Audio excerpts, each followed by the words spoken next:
Okay, so the rad supports. The rad support's been a bit of a pain. There's a lot of different ideas on how to do things. I wasn't sure. I tried a few things that weren't working out. But I have a radiator. Might actually use it. It's out of a 4.3 truck.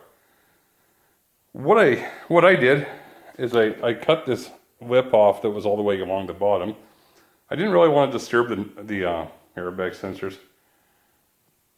I removed the factory radiator mounts. I tried to drill them out, drill out the spot welds, but the metal wasn't that good. It was really hard to weld to. So I bought some new 3/16 plate and made my own plates and moved the radiator mounts in so I could utilize the factory rubber. As well, clearance in here for the air conditioning radiator. Clearance along the side over there, all the way up, and along the top. Be careful when you do the top, it gets really sharp. So I bought some sanding wheels and some flappers and cut everything out of there and buffed it really good so it wasn't going to cut me up. And then when I welded this all back together, it strengthened all this again. I also welded two big turnbuckle cell, I don't know what they were, nuts in there, and then made little spacers so I can push the rad into its original rubbers and then just bolt it in from the top. For the fan, it's actually stuck in here anyway, inside the radiator. I didn't grind it up. I actually put it in the radiator so it would fit tight.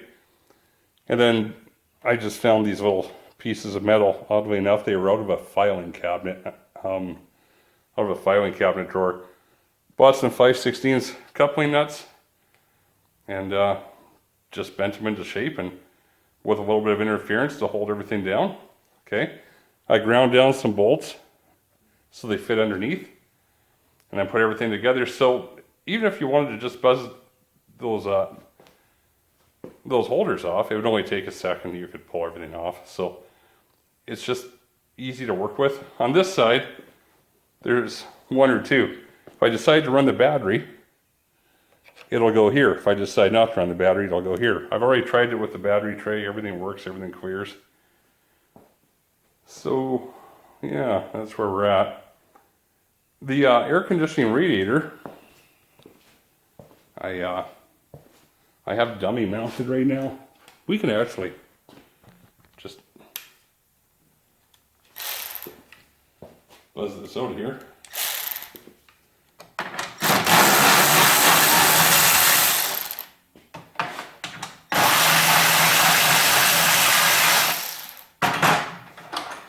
Use that off real quick.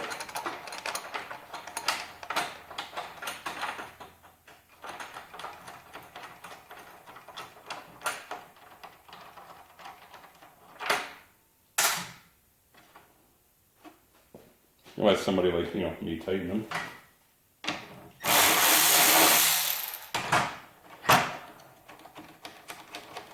Take a quick look and see where the air conditioning rad is. Oh yeah, buzz this all apart here.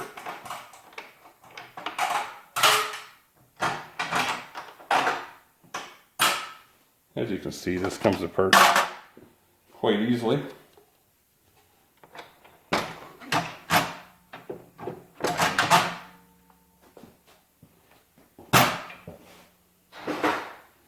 Okay, so that was the whole removing the rad. I'll make some steel spacers later and just use some plastic to get it right.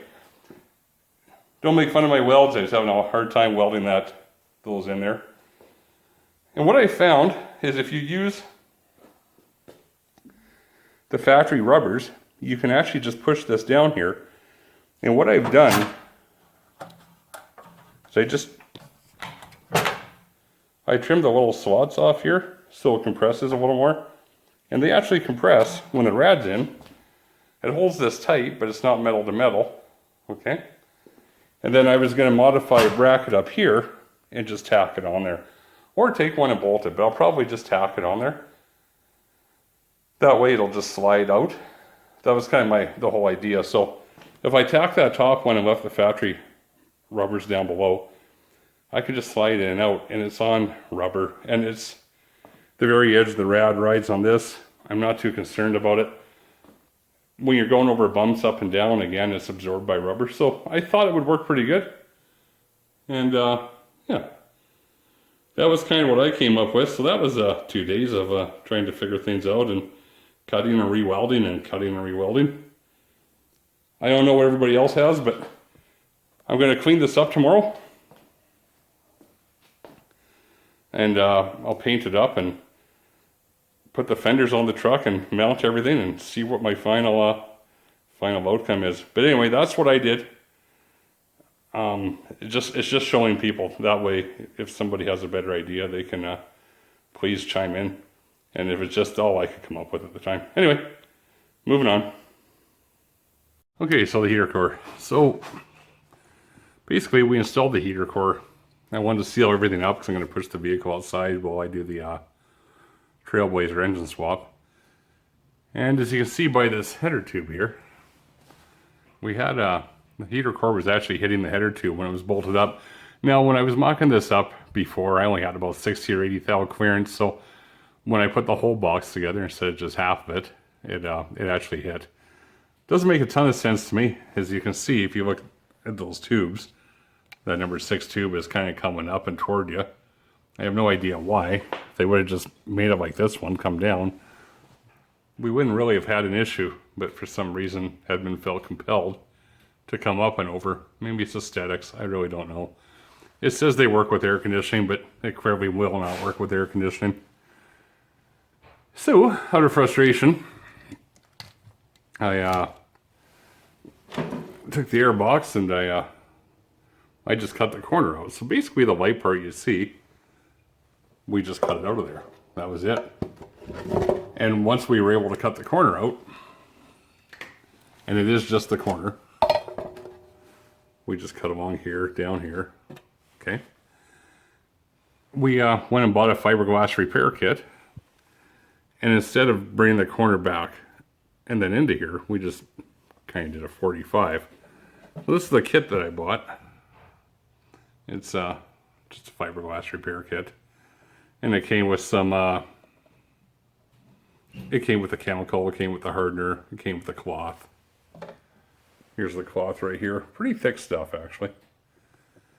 And then, in order to get that all to work, I bought some of this self-adhesive body patch, and it's just a really fine wire mesh. And I put it together in the back. Okay. So I just outlined this in the back, and then I did the front. I fiberglassed it, then I pulled that piece out, and then I did the back as well. So both the back and the front have been done. Pretty simple to do. I've never done fiberglass before, but they say just sand down outside of the area you're fiberglassing. So I took my my little 90 with a little sanding disc on it, my little die grinder, and I just sanded all around until I got all the clear stuff off. I mixed the stuff up. No, the stuff is a little tough to mix because it's I think it said for every 29 milliliters, they wanted you to have add 10 drops of hardener. So what I found was the inside of a paint cap was almost at 29 millimeters, and I added 9 drops, and it worked out just fine. And I used a little paintbrush to keep everything wet with the material, and it's all good. So now that we have that all done, it really didn't take that long. Probably took an hour from start to finish. Like I say, reading the instructions, trying to figure it out. And then I just made this little plate. So basically the little plate was, and I'll finish it up still. But it was just a heat shield from a factory motor mount for an LS engine. So what I want to do, I think, is we're going to take some JB Weld. So we'll sand this down and get rid of the glaze. We'll JB Weld it because JB Weld is actually good with heat. Albeit the fiberglass is too. And then we'll paint it with high heat paint. And then we'll stick this little piece on there, and we should be good. it should deflect enough heat. It was only really that corner I was worried about, and then the other pipe. It's down here, it's kind of close to the bottom, but I'm not too concerned about it. Here, we'll just take a quick look at that right now, actually. All right, with the box back in, we can take a look and see the clearance we have in there. I think the light's actually hitting my phone, I can't see. So that's kind of what we have. If we move it to where it's supposed to be, we have a little bit of room in there. That back tube would run along the bottom, okay? Anyway, that's where we're at. So that little metal plate will fit in there, and we'll JB weld it, and we'll bolt the little plate on. We'll just slide that in there. We'll see if it's easy enough to slide in.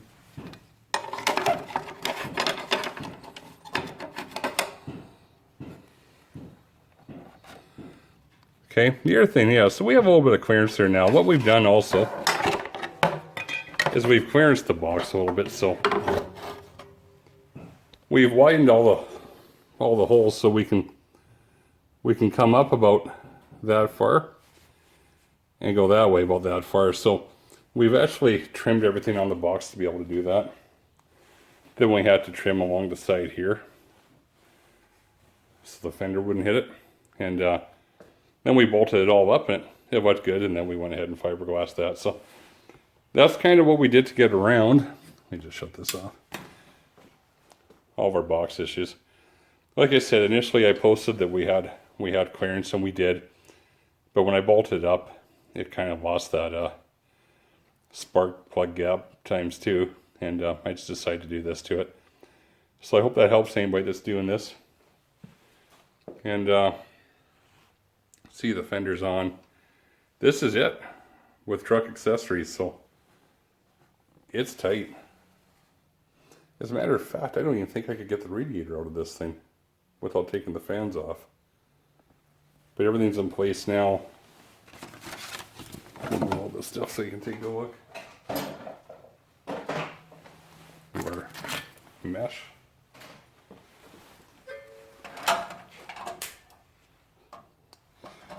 Cut the ends off the air conditioning hoses and clean them and silicone them. So I just wanted to keep the air conditioner free of any dirt, and of course no belt, until I get my lines made and until I'm ready to put it on. But again, that's how close everything is in here. And we'll... Alright. Not a ton of room. Then when we look down the power steering, not a lot of room. Alright. Alright, so we lightly sanded that fiberglass, like lightly, because I don't really know how much to sand it. And I found my JB weld I've had for 20 years, and I mixed it up. Oddly enough, the caps didn't come off, so I had to cut the corners off. I mixed it up, applied it. It's not the nicest job, but it'll do. And we'll let that cure overnight. We'll give it a quick sand, and we'll apply some high heat paint to that tomorrow. So that's kind of the whole heater box thing. So basically we just lost the corner, right? So, and if you remember back, that's it. Not too much. Very little cutting. I cut as minimal as possible so I could do this. So anybody else doing it, that's basically what we did. Just cut the minimal amount and fiberglass it, and now I use JB weld. And again, it's just because it's a little more heat resistant. And I think if it gets hot there, that'll be a better insulation than just the little tin plate in the fiberglass. Next day, epoxy seems to have hardened up well. So let's sand it down. So we sanded this down with a little 2-inch angle, 90-degree angle die grinder with a 120 disc on it, just lightly. You can tell there's high spots and low spots all over. It's from the fiberglass and from the the epoxy. I'm not going to try and get it perfect. I don't even know how thick it is. It feels a lot better than it did initially. I'll show you the back side there. So we have a lot of fiberglass on it, and we have a lot of epoxy to protect it from the heat. And we have our little shield. So I think I'm just going to paint it with high heat paint and call it a day, and see if I don't like it or if I want to make changes to it later. I'll grab another one before winter, and I'll just take this apart. I'll take these 6 bolts out. They're just tiny little guys. I think they're 5.5 millimeter. And the surrounding bolts, and I'll just do it then, because it's not really attached to anything else, right? So anyway, let's give it some paint. Alright, we use this flat black VHC, flame proof. Anyway, it's pretty bright. It'll probably darken up a little bit once it dries. Also did the back of the little shield, but I'm not going to do the front of it. So we're going to let these dry, and then we'll put everything back together and we'll get it on. Our paint's dried. That flat black is it's actually doesn't look too bad on there. So I'm just going to do a quick little cleanup, and we'll put this box together and get it back in the truck. Well, the box is mounted. Tailgate's on. Body mounts are on. Back bumper's on. Basically, I'm just trying to get it so we can get it to, I'll wait to get this fender back on again. I just wanted to get the heater box cleared up, mounted up. Want to make sure everything fits. Put the fender on. I just want to be left with just the wiring. After, I got to push it out, and I got to do that engine swap and that Trailblazer. But I would like it to be just the wiring, and maybe like the front end pieces here. But that's it. I'll get the inner fenders, the wiring, will all be done at the same time. But that's what we're down to. Again, we saw about clearances.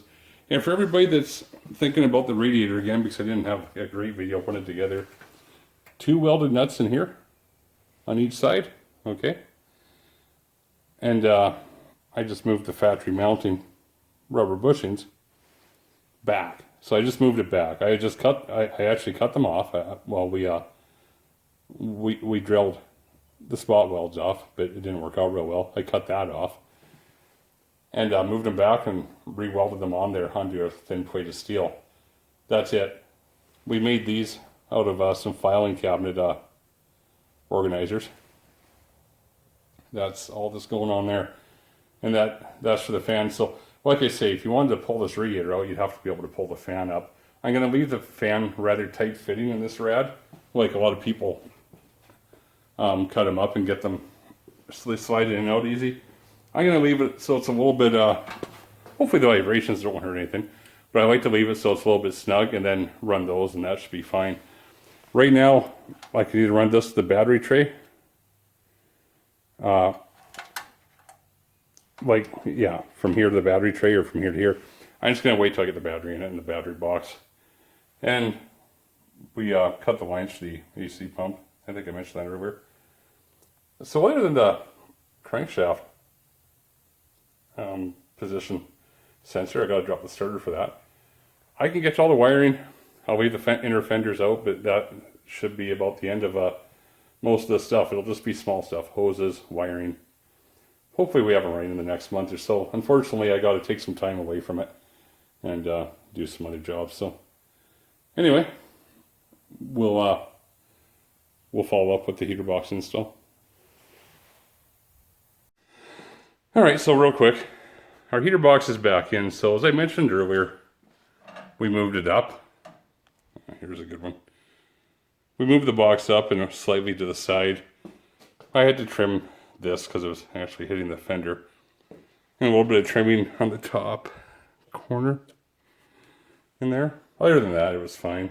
It was, there's no real issues to put it in. There's what, 1, 2, 3, 4, 5, 6, 7, 8 fasteners all together. There's 2 over there. 3, 4, 5, 6, and then the 2 studs on the bottom. You can see down there, I think. There's a stud here and 1 down there. So that's how it goes together. As far as my clearance, I still try to get. Well, I'm against my little tin plate now, not against the heater box. I have a little bit of movement in the plate. I don't have a lot of movement in the plate, but on this side of the engine, if anything, it'll just go down, like when the mounts settle and stuff. So, still tight, but with the corner there, I wasn't able to bolt the box up to the firewall all the way. Not really a good shot of clearances here, is there? Let me try something different here. Just so you know when you're doing this, if you use these headers, they are very, very snug. So, I thought about doing more. See, there you can see it's against the steel. It's not against the box anymore. But it's close. I was going to move it more and make more of a cut, but when I see this header tube that close as well, there's no point. Everything's close, right? So, just do the best you can with it. We took out the corner, but we built up the corner with fiberglass, JB weld, and of course the shield. Without the shield, like I say, it doesn't hit. But I feel better having it there. Anyway, that's my air box dilemma. So, let's get the rest of this together. Okay guys, just got done the last few things on this truck. So you watched the heater core, we did that, we did the rad support. What we had left today was we had to do the fuel hoses and where the fuel nozzle goes in to fill up the tank. We had to do all that. We put the interior back together, we torqued down the cab bolts, we did the sway bar links, that was fun. When we put the idler arm back on, there's a piece of weld on the inside of that wouldn't allow me to tighten up the 1 bolt, so I had to get my little die grinder out and take some stuff apart and get that all sorted out. That's done. Rad support's in, fenders are bolted on, everything else is done up to the point that you guys already know. Everything behind the firewall is done. So we basically have wiring and just the front end to put together. You know, front bumper, headlights, grille, the front wiring. Engine wiring, that's what we have left. And tailpipes, but I'll worry about tailpipes when it's running. I appreciate everybody that followed along on this, but we're going to be pushing it outside here. And we're going to be getting going on some other projects here. Just, yeah, on a good note, the body gaps still lined up good. One of the things I will tell you, a tech tip, your body gaps will be crap unless you have your rad support in exactly the right spot. That is something I learned. I did not know that. I really struggled with it. And actually had to move the rad support around quite a few times, like side to side. And, yeah. I learned a little bit of stuff doing this. But like I say, sway bar links we did today. Everything else is done. So outside it goes. And just stay tuned. Our 350 from our first video is still at the machine shop. It could show up anytime. We have a 305 here from a 78 Rally Nova we're going to be doing a rebuild on. And then we have the 4.2 Trailblazer we're going to start the engine swap on. So I'm going to clean the shop up. I'm going to start on the other 2 projects. And we're going to get going. But anyway, I just want to thank everybody that followed along on this. I hope you learned something. And if you see some stuff I did wrong, feel free to send me a message. Anybody having an engine harness around that runs a 5.3 and 4L60 that'll work in this truck, let me know. And other than that, we'll start building one here in about a month or 2. All right. So thanks for following along, and we'll see you soon.